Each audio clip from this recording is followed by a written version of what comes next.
Good morning, good afternoon. Welcome to today's presentation. Fostering community integration, building linkages when hiring internationally educated health professionals.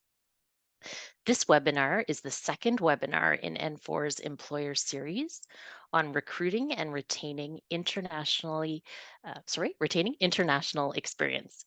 Towards the end of the webinar, we will be sharing a new tool N4 has developed to support healthcare employers to create a workplace which welcomes and ensures a sense of belonging for IEHPs. Before we begin our presentation today, we would like to begin with an acknowledgement that N4 is hosted at CHIO, which is located in Ottawa, Ontario. Ottawa is built on unceded Algonquin and Anishinaabe territory.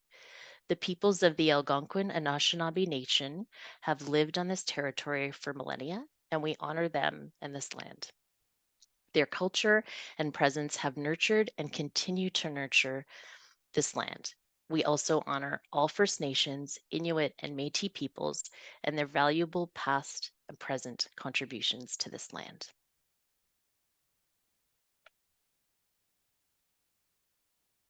My name is Colleen Drake.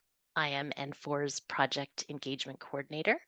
I will be hosting and moderating today's presentation with my colleagues and co-hosts Mariah Maddock, Team Lead Knowledge Generation and Mobilization, and Andrew Tomeyer, Education Coordinator, who will be monitoring the Q&A box today. I am now pleased to introduce you to today's presenters. I am going to ask that you turn on your video as I introduce you. Welcome. Moja Ali is Manager of Employment and Bridging at the Immigration Services Association of Nova Scotia, ISANS. Moja oversees employment and bridging programs and services that support immigrants in Nova Scotia and pre-arrival. With more than 26 years of experience in the field, Moja believes in innovation, working on identifying barriers related to foreign credential recognition, collaboration, and building partnerships, diversity, and inclusion to support immigrants in becoming fully integrated into Canadian society. Welcome, Moja. Please feel free to turn on your camera if available. I'd also like to introduce our second presenter, Doug Althoff, who is co-lead of the National LIP Secretariat, a pilot project to coordinate national level collaboration between more than 80 local immigration partnerships across Canada. Prior to the launch of the project in April 2020, Doug was the coordinator of the Jasper Immigration Coalition, a local immigration partnership in Jasper, Alberta. Doug holds an interdisciplinary PhD from Simon Fraser University in Vancouver, BC, where his research focused on the role of local level experiences of citizenship in the formation of group identities. Outside of working hours, Doug can usually be found climbing, skiing, hiking, biking, and more recently playing with his beautiful daughter. Welcome, Doug. I just have a couple more housekeeping slides and then we'll jump into the presentation. Today's session is being recorded and will be uploaded to our N4 platform. We will share this with you as soon as it becomes available. Should there be technical issues during this presentation, we will inform you with details for an alternate makeup session.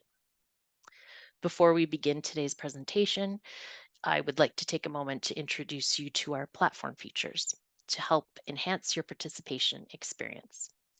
Throughout today's session, we invite you to write your questions in the Q&A window. We know that sometimes many of you might have the same questions or be interested in a particular response. Today, you have the option of upvoting a question. Please upvote questions you're interested in hearing the answer to, and we will prioritize these with our speakers. With that said, let's jump right into today's presentation, and I'll pass the virtual podium over to our presenters. And Doug, you can take it away. Thanks so much. Great, thank you so much, Colleen. I'm just going to share my screen here. Got a few slides to show. Get that going. So again, Colleen, thank you very much for that warm introduction. As you mentioned, I am in Jasper, Alberta. We're located on Treaty 7 and Treaty 8 territory here in Alberta. It's traditional homeland of the Secwepemc, Stoney Nakoda, Anishinaabe, Métis peoples. I want to express my deep gratitude for presence on this land and for the privilege of being here and being a steward of the land. So I want to talk today a bit about the role of local immigration partnerships in fostering community integration for internationally trained health professionals. And I'm going to start just by talking a little bit generally about the local immigration partnership program, about its basic structures, how it shows up across the country. And if that's old news or redundant information for anyone, I apologize, but I think it's quite important that we all have a sort of common understanding of what we're talking about before we get into specifics. So I'll try to be relatively quick with that, but get right into it. So the LIP model, local immigration partnership model, is a model of locally driven strategic planning around newcomer needs. The LIPs are supported by funding from the Government of Canada, by IRCC, and this has been the case since about 2008. This is important in that it sets LIPs apart from most other similar programs in the world. There are similar sort of community-based newcomer settlement integration programs in the United States, in the UK, Australia, and New Zealand, for example. But the LIP model stands apart as being undergirded by steady federal government funding, which allows for a degree of stability in the work that we do. LIPs work by bringing together what we think of as traditional and non-traditional partners in the settlement world. I'll get more into that a bit more, but what that effectively means is that we're talking with the types of folks who traditionally think of themselves as directly engaged in settlement work, as well as partners in the community who may not have understood newcomer settlement and integration to be part of their mandate until they started engaging in the conversation. And sometimes this can include healthcare providers and hospitals. It also going to include schools, police departments, chambers of commerce. These players in communities that have a vested interest in the success of newcomers, but may not traditionally think of themselves as being engaged in that role. LIPs are typically housed in municipalities or in nonprofits, but the LIP itself has an independent identity, and I think that's a very important part of the program. The LIPs are not, for example, a municipal program. They are the partnership. They are the network of community partners that engage in conversation and work collectively towards the implementation of strategic plans. At the center of a LIP, you'll find a broad-based partnership council, which includes representatives of organizations and agencies in communities that share their interest in the success of newcomers. And these partnership councils work together toward the development of strategic plans and the implementation of those plans.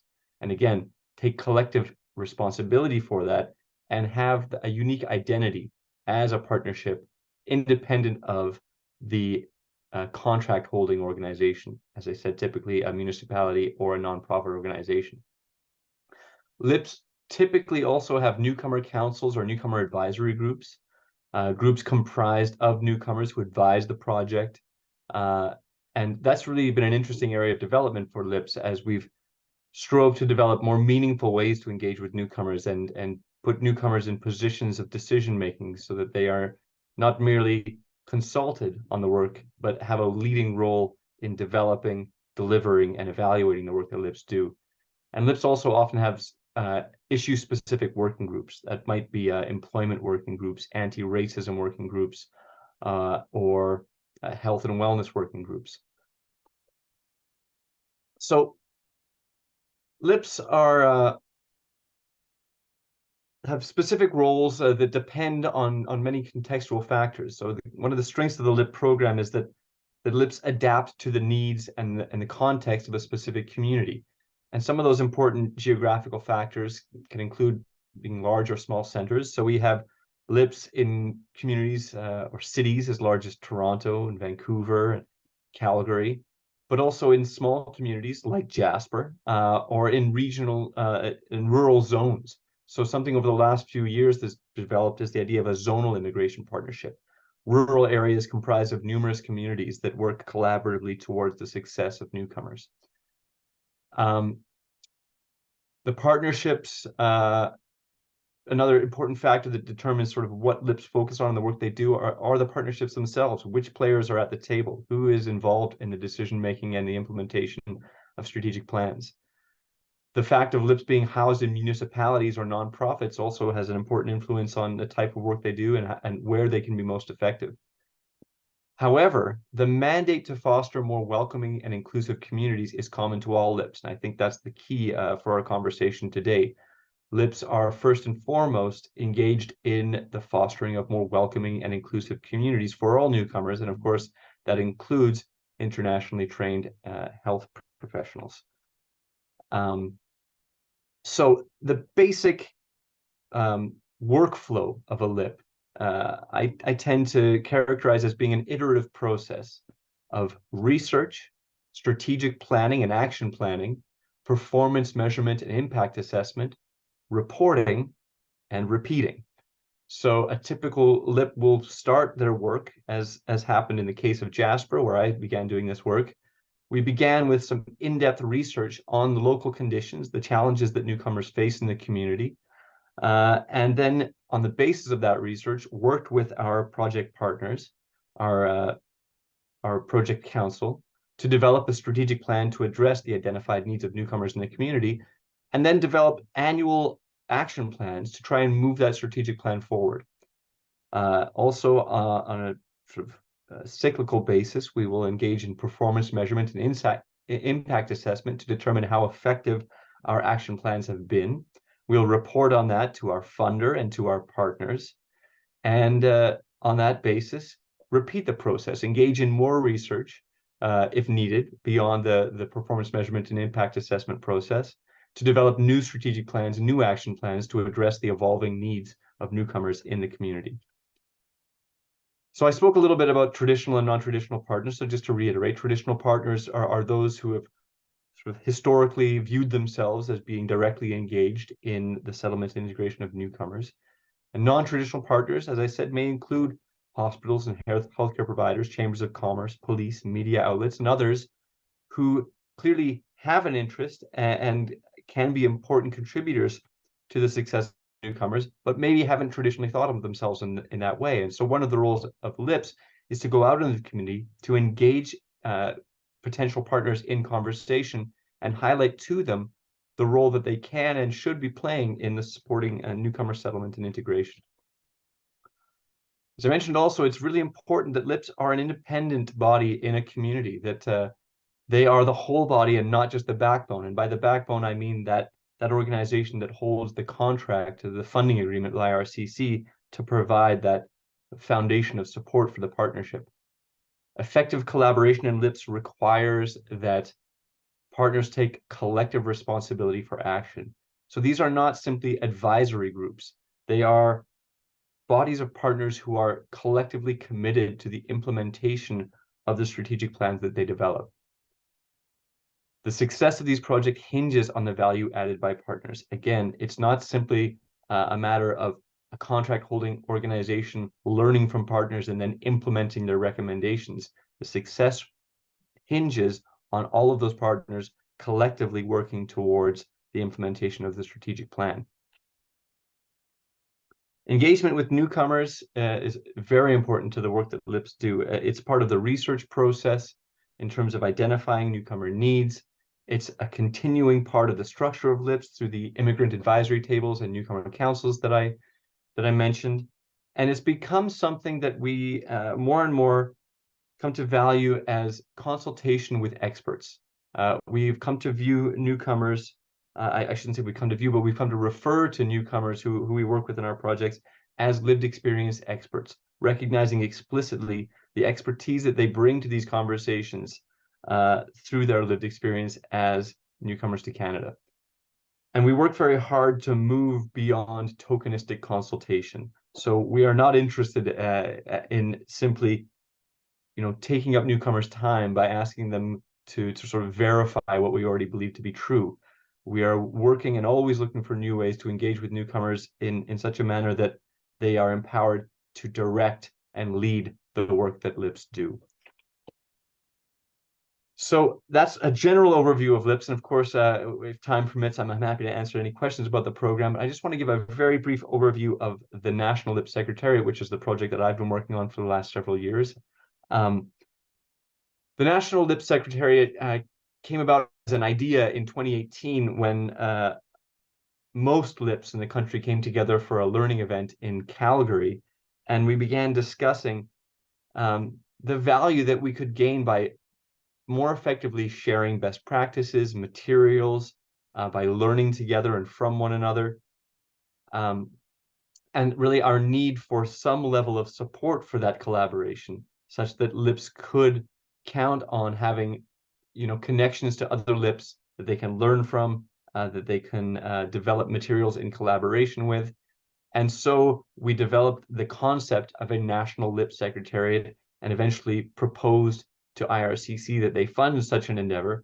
And so for the last about 3.5 years, we've been operating this national project where we have a mandate to enhance LIP communication and collaboration and to augment LIP voices at relevant stakeholder tables. And so how we do that is the NLS, myself and my co-lead on the project, represent LIPS at such tables as the National Settlement and Integration Council, various national subcommittees on, for example, Operation Ukrainian Safe Haven, anti-racism tables. We develop and deliver professional development training to local immigration partnership staff on a variety of topics. We support national working groups on research, on workplace inclusion, on anti-racism. We develop materials and facilitate sharing of materials by LIPS. And so the project exists basically to support the work that LIPS are doing at the local level. And all of this work is very important, as I've mentioned, the important quality of LIPS being specific to their community, being responsive to local conditions and contexts. And so at the national level, our work is always striving to find balance between, finding efficiencies through collaboration and sharing without undermining that local specificity that makes LIPS so effective in their communities. So, to speak a bit more specifically about the topic at hand today, as I mentioned, really the core of the LIP mandate is to foster more welcoming and inclusive communities. They do that, as I've mentioned, through engaging broad-based community coalitions in the development of those communities. This is all founded around two things, really. First, a two-way street approach to newcomer integration. The concept that the successful integration of newcomers in a community demands adjustments both on the part of newcomers themselves and on the part of the community, that there needs to be mutual work towards finding successful outcomes for newcomers in a community. And the work of LIPS is also highly influenced by a 2010 academic paper, which some of you may have heard of, which lists 17 characteristics, excuse me, of welcoming and inclusive communities. And I think it's worth just sort of very quickly listing some of those characteristics because they are so key to the work that LIPS do and the work that we all do in supporting newcomers in the community. So these are listed in rank order, and I'll go through them very quickly. First is employment opportunities.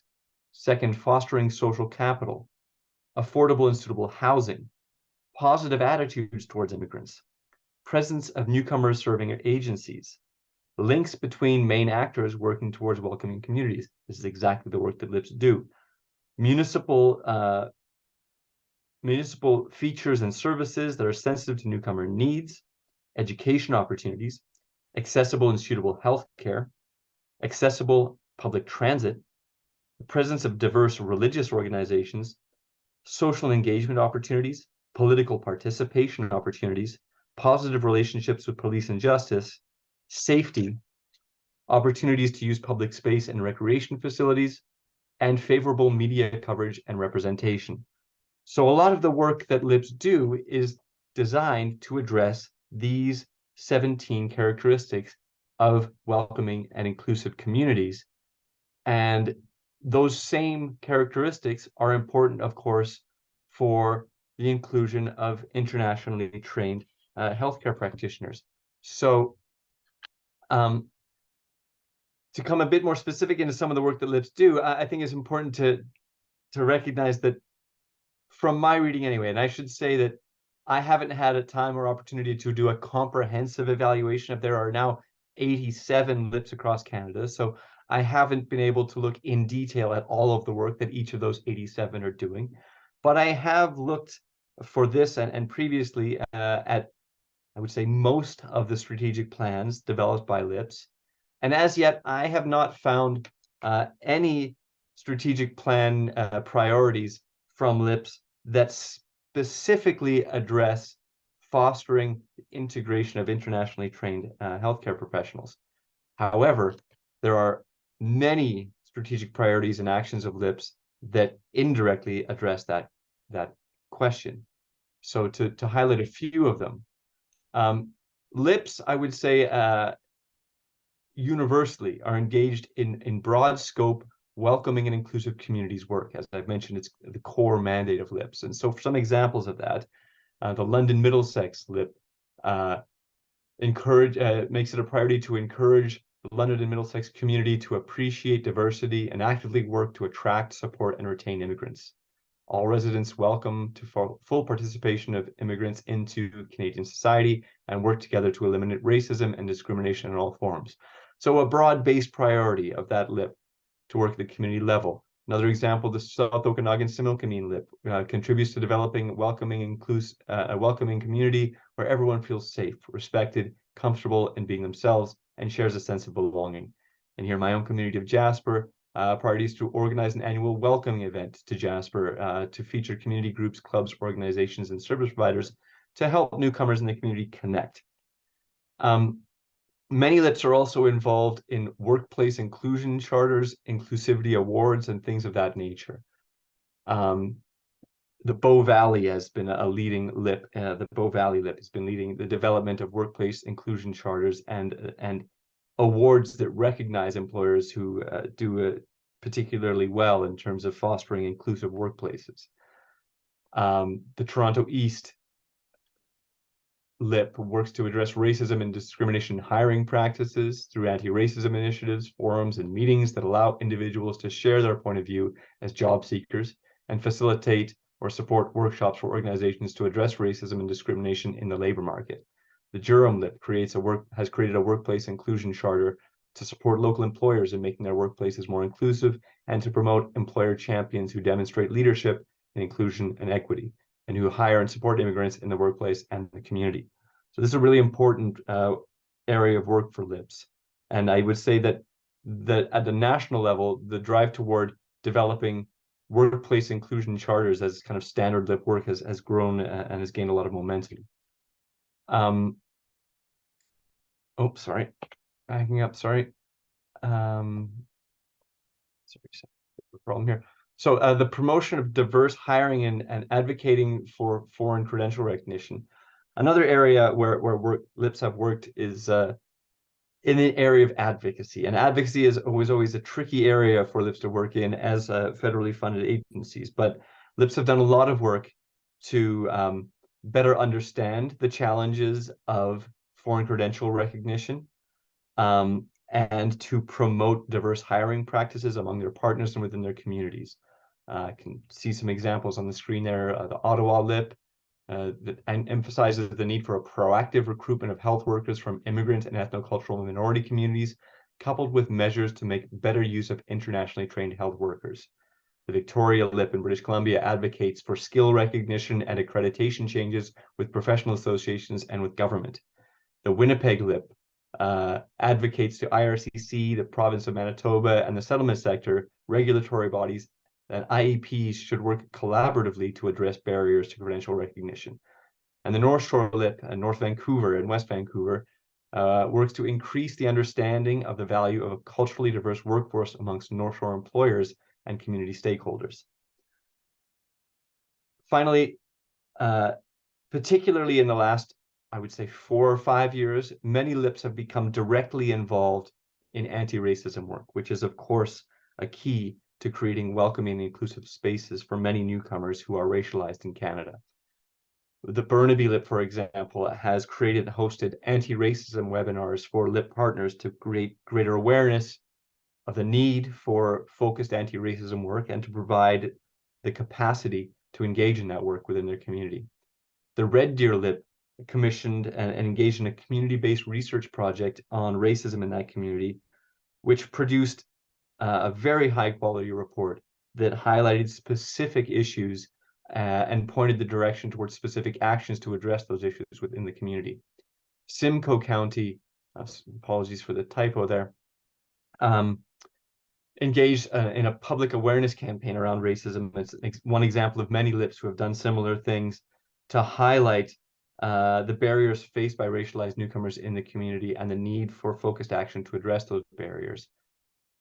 Our own National LIP Secretariat has been engaged over the last year and a half in what we call the Anti-Racist Recovery Project, where we are experimenting with approaches to developing anti-racism work that centers racialized newcomers in the development, delivery, and evaluation of anti-racism work. And we've done that by partnering with 12 LIPs, LIP staff members, as well as racialized newcomer partners to those LIPs, provided them with professional development training in anti-racism, and supported them in both the evaluation of their own LIP structures and practices and in the development of community-level anti-racism programs.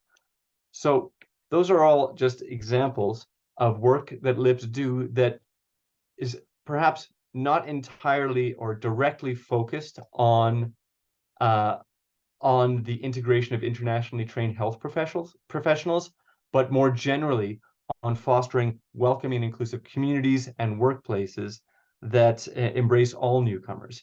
And so I think, and I hope that you can see from that, that LIPs are an important partner in this work. And for anyone listening who has not yet connected with a local immigration partnership and is interested in working in this area, I highly recommend that you do, and I'd be more than happy to help create those connections. So that's about all I have to share now, but I'm, of course, more than happy to take any questions and to engage in any conversation that might follow from our next presentation. So thank you very much.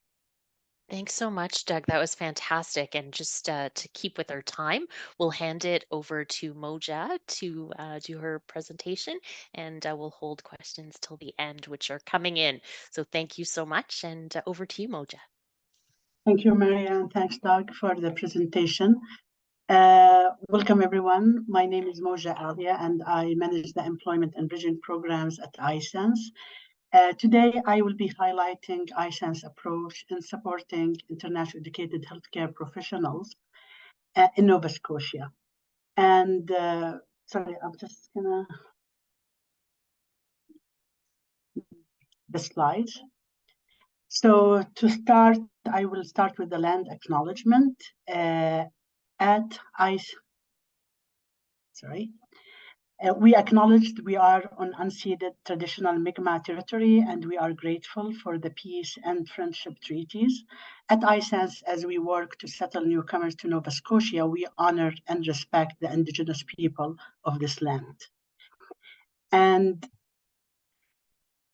so I'm just going through my presentation. So our mission as an organization is to build a community where all can belong and grow by helping immigrants build a future in Nova Scotia. To start, I'd like to provide a brief introduction to iSense. We are a dedicated 350 plus staff from over 60 countries of origin and who speak about 73 plus languages. And our work is supported by more than 700 volunteers. And our newcomers are coming from 200 plus countries of origin. And last year, we served over 15,000 immigrant clients, including over 1,200 pre-arrival clients.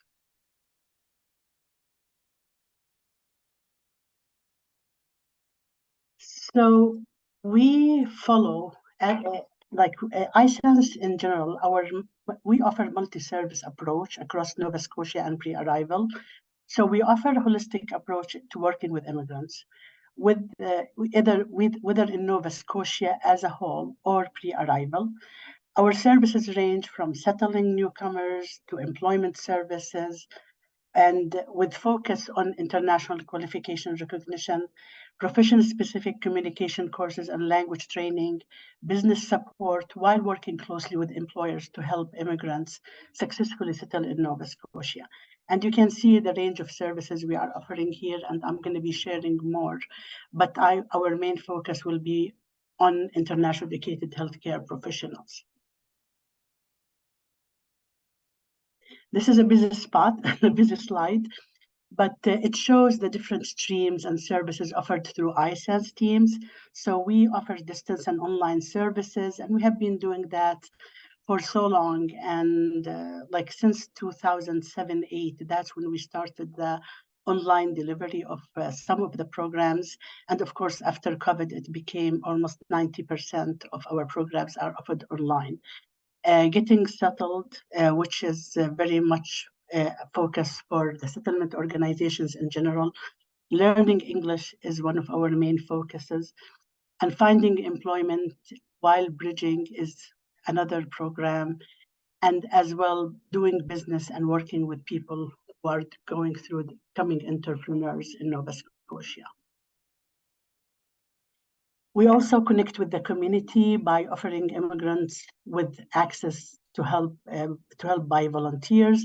We support community volunteers are helping us in interpretation, in building cultural competence, etc. We offer training and variety of opportunities for volunteers, so they act as professional mentors, practice interviewers, they help in the classrooms. And we concentrate on keeping the public informed about our resources and online facts. Employer support is key for us to build strong and diverse workplaces. And that's why you can see that there is a large team of staff who work with employers to ensure that they are building strong and diverse workplaces. Of course, in addition to working with temporary foreign workers and their family members. So to start today, I'm going to talk about our employment and bridging team approach.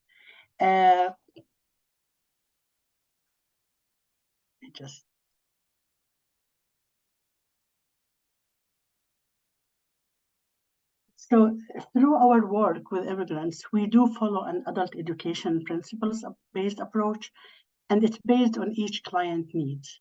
Our work is client-centered and strength-based, and we also follow a case management approach with lens on equity, diversity, and inclusion. It uses multiple services, and it's according to each client needs. So you can see that our services focus on building the job seekers' confidence to become job ready, providing them with accurate information about certification-related information, providing them with timely referrals to the services and programs that are going to prepare them for the workforce, as well as offer them with opportunities to explore and get into the labor force in Nova Scotia, as well as accessing training either at iSense or externally. This is, I believe, is not new to any of you about international educated professionals' challenges to become licensed and certified in their fields. So one of the main issues is navigating and selecting the appropriate pathway to licensure. We all know that internationally educated physicians will come with different backgrounds from different jurisdictions, from different disciplines. So they could come as family doctors, or they could come as specialists. They could face all kinds of difficulties to access the right pathway to licensure. So providing them with information that's clear and understandable is really important. Understanding the professional scope and cultural competence in the field. Practicing medicine or pharmacy or engineering in other countries could be a bit different than practicing in a Canadian environment. So this also becomes an issue in some cases. The profession-specific communication skills, we're not talking about language fluency, but more profession-specific communication, which could become a challenge at some points. difficulty in building their professional network in their specific field. That's an issue. Of course, accessing free and trusted resources for exam preparation. And for over the years, for so many years, like since I started working with iSense, I have seen the differences in preparing for the exams. Immigrants coming in, they may not have, like they may have never seen or done a mock OSCE or like, you know, objective structured clinical exam, or like may have not participated in multiple choice questions. So accessing free and trusted resources to prepare is really important. Opportunities to observe their work on the job and having internship opportunities has been an issue. Of course, and all of this comes with its financial challenges to pay for the expensive certification process. Like the last thing I want to talk about is difficulty in identifying meaningful alternative careers. And I say that because not everybody becomes certified right away in their own field, and it takes them time to become licensed. So how can you provide them with meaningful information, guidance on alternative careers in their related to their fields? So just as I said, we talked about the international qualification recognition, and this has been like part of our work at iSense since 2002. And in 2005, we thought about like, how can we work with different multi-stakeholder, like different partners in and alleviating or removing some of the barriers facing international trade professionals to become licensed.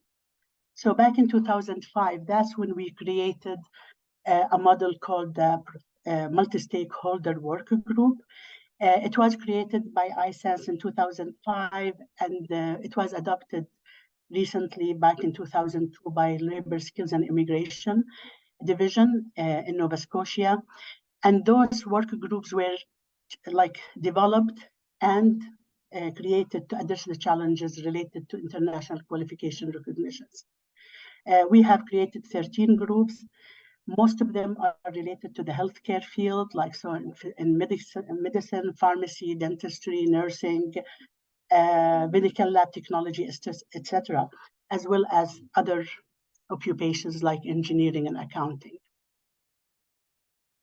So because of our work with those multi-stakeholder work groups that included like regulatory bodies as part of it, professional associations, educational institutions, international trade professionals, iSense, government, etc., we decided to start working on building bridging programs for those clients in regulated occupations. And that's when that's where you see the breadth of the programs offered through iSense. So we offer bridging programs for physicians, nurses, pharmacists, dentists, and I'm going to highlight only the healthcare ones: medical lab technologists, physiotherapists, and long-term care assistants. But those working groups and those bridging programs have been instrumental in ensuring that internationally educated healthcare professionals are prepared, supported, and are able to access their fields. So I'm just going to start very quickly with the IMG bridging program services. So international medical graduates are, of course, the most vulnerable group because their pathway to licensure is a bit longer and they face, as I said, many barriers. So they receive individualized counseling sessions to navigate the pathway to licensure. They have access to an international, like to an orientation model that was developed by Dalhousie University. They participate in structured study groups and educational sessions. And we offer twice a year a clinical skills review program supported by licensed physicians. They also go through mock OSCE, which is, as I said, objective structured clinical examination preparation. And they also have access to the Nova Scotia Health Libraries. I mentioned that communication could be an issue in so many cases, so they have the opportunity to participate in communication courses about interprofessional communication for healthcare professionals, communication strategies for patient interaction, as well as workplace culture programs. We know that IMGs always have an issue in getting the information, although the College of Physicians and Surgeons are doing great work in getting the information in, but we, in partnership with the College of Physicians and Surgeons and Doctors Nova Scotia, we created a website for IMGs to have one stop where they can access different kinds of information and resources. We also support them with observerships and alternative careers. From this program, because of the participation of more than 39 physicians who are supporting the program over the years, and many simulated patients and volunteers, the success rate in passing the Medical Council of Canada qualifying exam and NAC OSCE is close to 100% in the last period, but usually it doesn't go beyond 80%.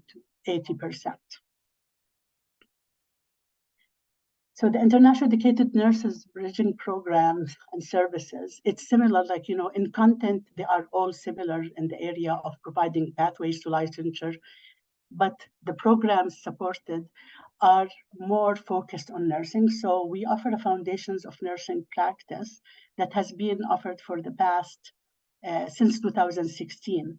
And this program provides nurses with orientation to the nursing sector.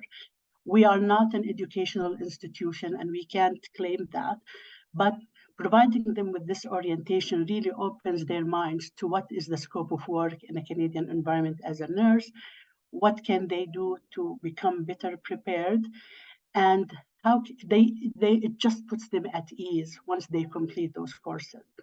So the program, as I said, includes the Foundations of Nursing. It offers an adult health assessment workshop at a nursing lab. It offers structured study groups, weekly study groups that could be 3 to 4 hours long, where they concentrate on preparing for exams. And we offer online learning resources, as well as nursing communication courses that I will talk about later, in addition to professional mentorship. This is the Foundations of Nursing practice. Like, those are some pictures before COVID started, but the program includes 18 to 20 nursing modules delivered on a weekly basis, and they are offered now since 2021, when COVID started. We started offering them online and pre-arrival. All the sessions are facilitated by experienced registered nurse educators or professionals, and it's delivered twice a year in spring and winter. The adult health assessment only happens a full-day demonstration of the various concepts of the nursing clinical assessment, and it always happens in person. So this can't be offered online, but we are thinking about opportunities to help clients living online or practicing online access just as observers.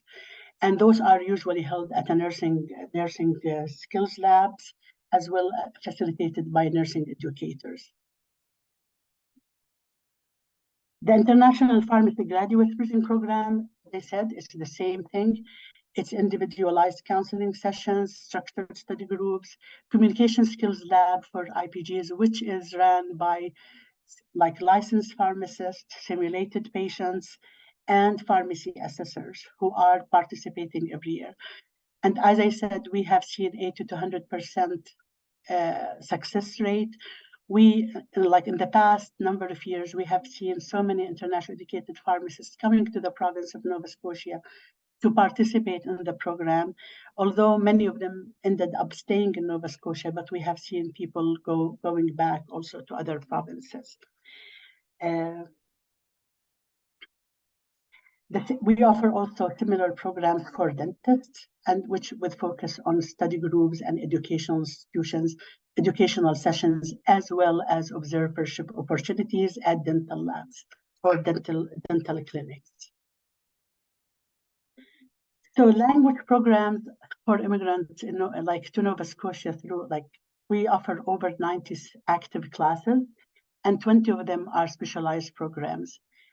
I want to highlight the labor market and profession-specific language classes, which is like includes communication skills for patient interaction, interprofessional course, strategies for IELTS, as well as CILBAN, the Canadian English Language Assessment Benchmark for international educated nurses. Those have been instrumental in supporting international educated healthcare professionals in becoming better prepared to enter the labor force and become licensed.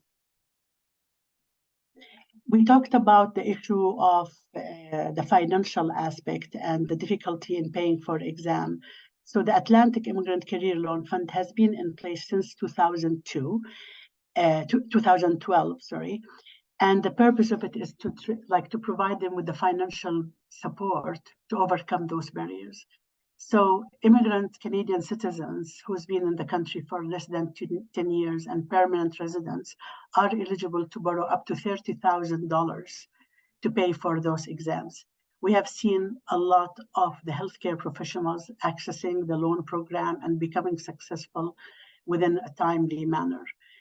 Most of the people do not want to borrow money if they are not employed, but this program is really good for them because they don't need to be employed to access the funds. We know that retention is a very key issue for us in Nova Scotia and in the Atlantic region in general. So we really need to build a sense of belonging. Immigrants need to see their future here, and they need to have a pathway that is built on meaningful employment in their fields, a friendly environment to live in, acceptance from the community. And we need everybody to be part of building a welcoming and inclusive work place to live. And we know that people bring people and people can't keep people. One of the main ways or best ways to keep clients engaged is to keep employers as well engaged and supported. So we help employers in building strong and diverse workplaces.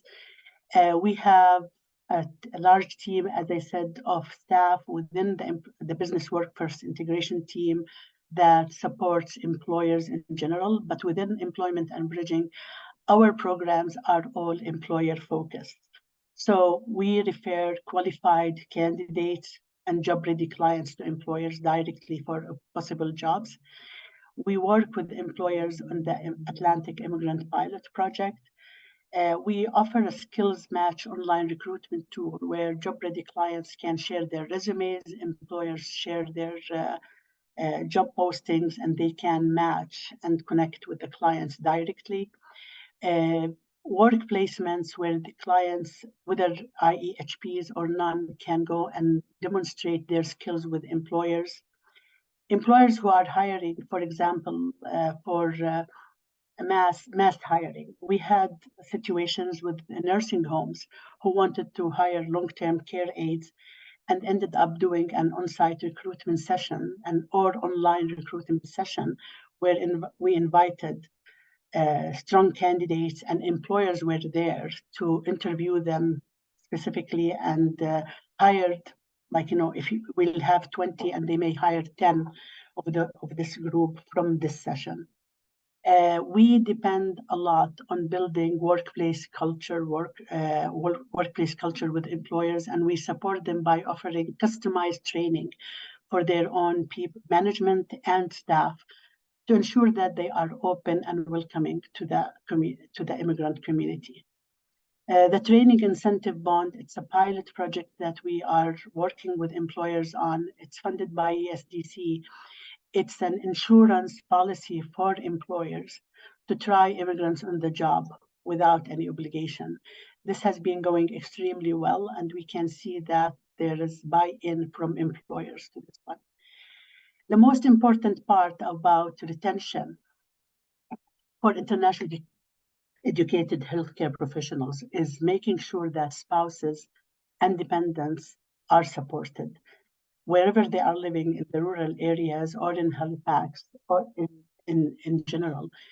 If the spouses and dependents are not supported by getting meaningful employment, by getting the education they need to become successful, we will lose our IEHPs in rural areas.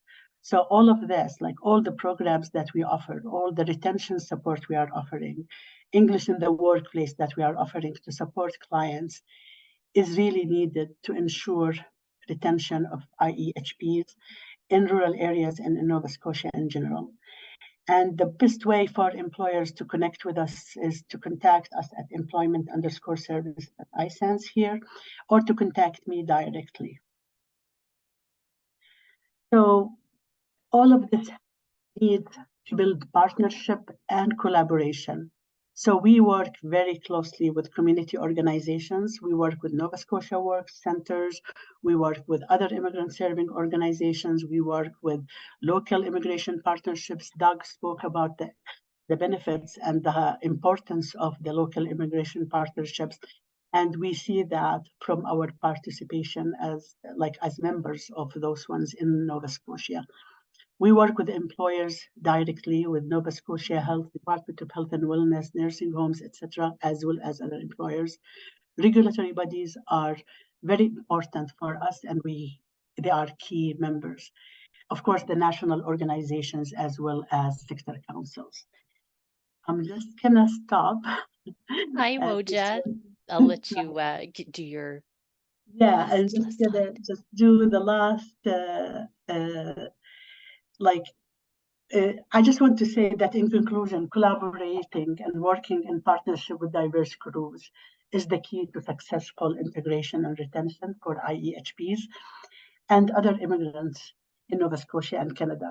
We work with community organizations and all those people, but we also, everyone is part of making the immigrant experience positive and meaningful. And I believe that we all can share recommended practices and benefit Canada, and ensure that they are staying in Nova Scotia, in Canada in general. So thank you so much for this. Thank you so much, Doug and Moja. Fantastic presentations, and we have questions coming in from our audience, so we wanted to make sure we had enough time to take those. But I can see there's a lot to discuss, so I'm sure there will be a spin-off webinar where we'll have a little more time to continue our presentations. Thank you. So let's dive into the questions, and we'll see what we have. Okay. Are LIPs available for consultations by healthcare employers on how to become more welcoming to our diverse staff? No, sorry, I will send that to Doug. Yeah. Yeah, thanks very much, Colleen. I mean, the simple answer is yes, but more to the point, I think I can speak for virtually every LIP, if not every single LIP, in saying that as employers of healthcare professionals, LIPs would love to have you at the table. As I was talking about the sort of non-traditional settlement partners, and I do kind of, I guess, lump healthcare providers in that category, although clearly the N4 network is doing incredible work to kind of put settlement and integration in the minds and put it in the central focus of healthcare practitioners. LIPs would love to have more engagement with healthcare providers and employers of healthcare professionals. They would love to engage with you and are definitely available to advise you on things you can be doing to create more welcoming, inclusive environments for newcomers and for internationally trained healthcare providers in particular. So yes, please do connect with the LIP if there's one in your community. If there's not one in your community, I'm going to put my email in the chat here, and if you'd like to connect with me, I'm sure that I can help connect you with the nearest or best suited LIP to answer your questions. Thank you so much, Doug. We will take you up on that, and I'm sure we'll have some connections after our webinar. Our next question is directed to you, Moja. So are the services at iSense offered to immigrants who are now permanent residents of Nova Scotia? Well, services, it depends on the programs and the eligibility criteria, but I can say that any of the international educated healthcare professionals programs are available for permanent residents, pre-arrival, international graduates with open work permit, temporary foreign workers with open work permit, and they can definitely access the services. Fantastic. So Thank you. there are programs that requires IRC, if they are IRCC funded, of course, they have to be permanent residents, but those programs are funded through the province settlement. So Thank you for those additional details. Do participants pay for some of bridging programs, modules, programs? no, it's all like, it's free for them. It's not free for the Okay, province or for us, definitely. perfect. Just answering that question. Excellent. And I have a few more, so just bear with me while I switch screens. There we go. Where can I find resources in my community to support newcomers? Resources, like to support newcomers in what area, like, They didn't give a context, just resources in their community to support newcomers in various, I guess, stages of well, arrival, getting jobs, employment. well, and I'm just gonna go in Nova Scotia wise because I can talk about Nova Scotia. Well, in Nova Scotia, iSense is Nova Scotia, all Nova Scotia, but there is Y-Reach also in the rural areas. People can connect with Y-Reach, and they have settlement support as well. There are employment Nova Scotia work centers across the province where people can get information about employment. There are many organizations that are supporting client like immigrants in general, but like they are supporting also the public. But iSense is more focused on supporting immigrants across the province and pre-arrival.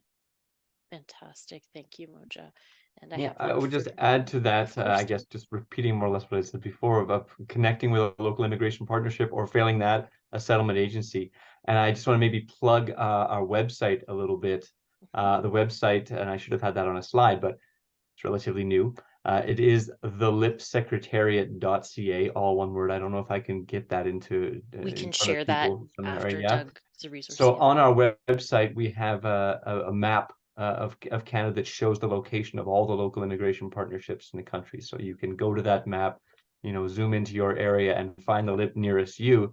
And if it turns out, as is the case for many places, that there isn't a LIP in your neighborhood, there's probably a settlement service provider somewhere in your region, and that's probably the best place for you to go in that case. And again, iSense in Nova Scotia, but for all provinces, there is an umbrella agency that connects all settlement service providers in the province. So depending on your province, I'm not going to list them all now, but there is an umbrella agency in each province that has connections with all the settlement service providers, and is a great place to find the settlement service provider nearest to you. That's And fantastic. in the Atlantic region in specific, Doug, like we have ARISA. Yes. So if Yeah. anybody wants like to go to ARISA website, it will provide you with links to all organizations in the Atlantic region. Yeah. Fantastic. You're both reading my mind and the questions that I'm looking at. The next question I had on my list was, how can I find a LIP in my area? And Doug, you've already answered that. That's fantastic. So we'll make sure that we share that new website. And And in Nova Scotia, there are yeah, two libs. There's one in the central zone and there is one in the South Shore. So like this is a rural area.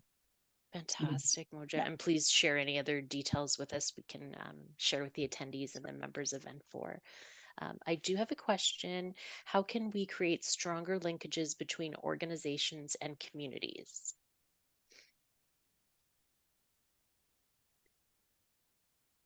So Well, can you repeat yeah. the question one more time for me? Of I missed it. course, yes. So, how can we create stronger linkages between organizations and communities? I feel I'm going to sound a bit like a broken record here, but I would say local immigration partnerships are a great place to start. Yeah, I mean, that's it. And local immigration partnerships are not the only answer to this question, but I think really the importance of getting people around the table, organizations that have a stake in the success of newcomers in the community need to talk to each other. They need to do that in order to recognize their common interests, in order to support one another, and to create sort of value added to the work that you're already doing. There are so many organizations that individually do work to support newcomers, and that work can just be that much more effective if it's done in collaboration and in coordination with others in the community. So if there is no local immigration partnership in your community, I think, again, connecting with a settlement agency to connect with others who are engaged in that type of work and to begin those conversations is a really important place to start. Fantastic. Thank you both. And I'm just keeping an eye on the time. So any questions that we didn't get to today, we will absolutely take offline.